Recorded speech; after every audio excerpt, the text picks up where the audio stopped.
ஓம் சைராம், ஜெய் சைராம். என் அன்பின் பிரியமே, என் பிள்ளையே, நீ மகிழ்ச்சி என்னும் கடலில் நீந்த போகிறாய். உன்னை இந்த வாழ்க்கை பயணம் எத்தனை சிதறடித்தாலும் நான் அதை ஒன்றுபடுத்தி இலக்கை அடைய செய்வேன். அதை நீ புரிந்து கொண்டாயா? இனி நீ மகிழ்ச்சியாக இருப்பாய். உன்னுடைய வேண்டுதல்கள் என்னை வந்தடைந்தன. நீ வேண்டியபடி உன் வாழ்க்கைக்கு எவையெல்லாம் நன்மையானவையோ அவையெல்லாம் நடக்கும். நீ வெற்றியின் படிக்கட்டுகளில் ஏற தயாராகிவிட்டாய். உன் மனக்கவலைகள் அகன்று நீ வெல்வது நிச்சயம் உன்னை வந்து சேரும். உன் துணையாக உன் அப்பா நான் இருக்கிறேன். முன் ஜென்ம வினைகளால் விளையும் சுகத்தையும் துக்கத்தையும் அனுபவித்தே தீர வேண்டும். கர்மத்தை அனுசரித்தே புத்தியும் வேலை செய்யும். அதனால் விதியால் நிர்ணயிக்கப்பட்டதையும் பக்தன் சுலபமாக தவிர்த்து விடலாம். முன்ஜென்ம கர்மத்தின் விளைவுகளிலிருந்து பகீரத பிரயத்தனம் செய்தாலும் விடுபட முடியாது. அவசியம் நடந்தே தீர வேண்டிய நிகழ்ச்சிகளிலிருந்து தப்புவதற்கு வழியேதும் இல்லை. துக்கங்கள் எவ்வாறு வேண்டாதப்பட்டவையோ அவ்வாறே சுகங்களும் எதிர்பார்க்கப்படாதவை.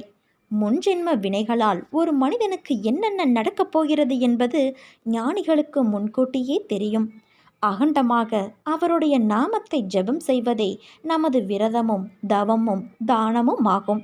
அவ்வப்போது உன் தந்தையான என்னை நோக்கி நீ பிரயாணம் செய்வதே உனது தீர்த்த யாத்திரை. கள்ளம் கபடமற்ற பிரேமையோடும் ஒருமித்த மனத்தோடும் என்னை பூஜை செய்து பார். நான் செய்யும் விவரிக்க முடியாத அற்புதங்களை மனத்துள்ளே நீ அனுபவித்துக் கொள்ளலாம்.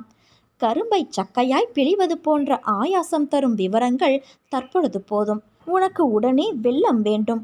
முன்னரே குறிப்பறிவிக்கப்பட்ட ரசமான கதையை கேட்க எல்லோரும் ஆவலாக இருக்கிறீர்கள். கேட்பவர்களின் இந்த உணர்வை நன்கு அறிந்த நான் சொல்லப்போகும் அற்புதமான கதையை அவர்கள் கவனத்தோடு கேட்கும் வகையிலும் அவர்களுடைய ஆர்வம் மழுங்காத வகையிலும் கதாம்சமில்லாத பொதுவான தத்துவ விவரணத்தை இப்பொழுது நிறுத்திக் கொள்கிறேன். உன்னுடைய இன்பமான வாழ்க்கை இந்த நிமிடத்திலிருந்து ஆரம்பமாகிவிட்டது. உன் துன்பங்கள் முடிந்துவிட்டது. இனி எல்லாம் சுகமே. உன் இல்லத்தில் இருள் நீங்கி வெளிச்சம் வந்துவிட்டது என் குழந்தையே. நீ சந்தோஷமாக இரு. நீ மனம் உடைந்து போகாதே. உன் உடைந்த வாழ்வை அழகான வாழ்வியலாக மாற்றவே உன்னை இறுக கரம் பற்றி நான் காத்துள்ளேன். உடைந்த உன் வாழ்வை மிகப்பெரிய காரியங்களுக்காக தயார்படுத்துகிறேன். என் தங்கமே, நான் உன்னை பரிபூரணமாக்க வந்தேன். உன் பலவீனங்களை நீக்கிவிட்டேன். நீ இனி எந்த சூழலையும் தைரியமாக எதிர்த்து போராடலாம். எங்கும் எப்போதும் எவ்விடத்தும் நான் உனக்கு துணையாக இன்றும் என்றும் இருப்பேன். சேர்த்து வைத்த நல்ல குணங்கள் எவையோ அவை மட்டுமே ஜீவனோடு வரும். உயர்ந்த கதியை நல்கும். அதனால் பிரம்மஞானத்தினால் பெறும் பயனை இவ்விதமாகவும் நாம் பெற முடியும். என் சொற்களை நீ மறந்து விடாதே.